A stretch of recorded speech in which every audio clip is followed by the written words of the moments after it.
नमस्कार दोस्तों, देखो ये जो है कुछ स्टूडेंट जन सुनवाई में गए थे एजुकेशन मिनिस्टर आशीष सूद जी के पास।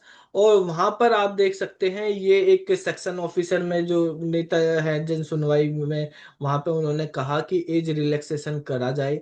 तो उसके बारे में अगर आप यहाँ पे देखेंगे लिखा हुआ है regarding age relaxation in teaching vacancy for PRT TGT and PGT.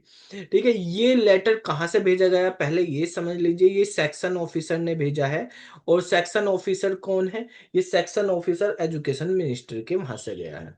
कहाँ पे गया? डायरेक्टरेट ऑफ एजुकेशन को, यानी डीओई को भेजा गया है, डायरेक्टरेट ऑफ एजुकेशन को भेजा गया है कि it is inform you that the जन सुनवाई held on the camp office of the honourable minister education. 10 जून को एक जन सुनवाई हुई थी, उसमें कैंडिडेट आए थे टीजीटी के, पीजीटी के और कंप्यूटर साइंस के 41/26 के, जो टीजीटी कंप्यूटर साइंस की निकली। तो appear in person and requested to age relaxation in teaching vacancy for examination to held in 26-27।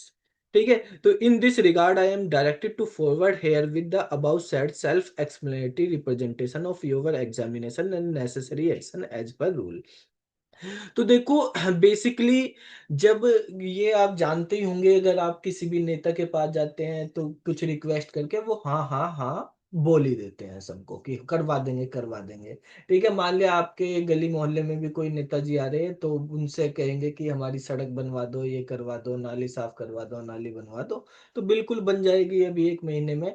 लेकिन वो बनती है या नहीं बनती है वो सब आपको पता है, वो मैं नहीं बोलने वाला।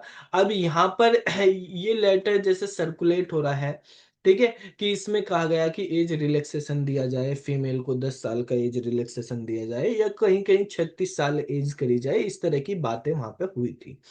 ठीक है, तो उन्होंने कहा ठीक है भाई हम करवा देते हैं, हम एक लेटर बना के भेज देते हैं डीओई को। डीओई जो एक्शन लेगा उसके अकॉर्डिंग हो जाएगा। अब यहाँ पे क्लियर लिखा हुआ है कि डीओई को उन्होंने डायरेक्टरेट ऑफ एजुकेशन को बोला और यहाँ पे लिखा कि your examination and necessary action as per rule.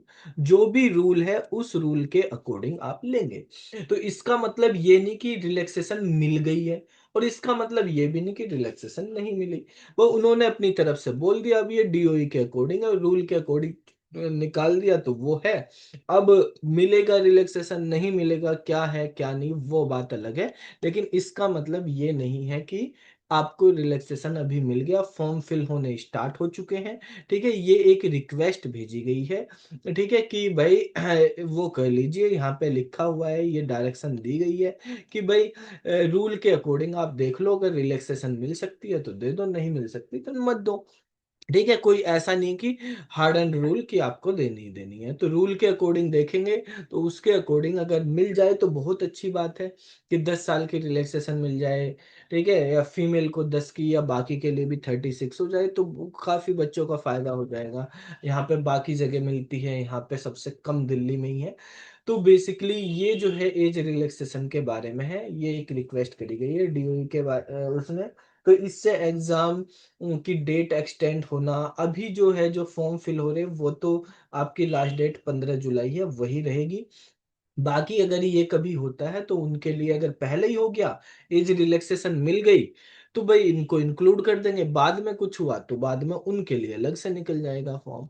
ठीक है, तो ये इंफॉर्मेशन थी इसमें। क्या है इसका मतलब ये नहीं कि 100% आपको एज रिलैक्सेशन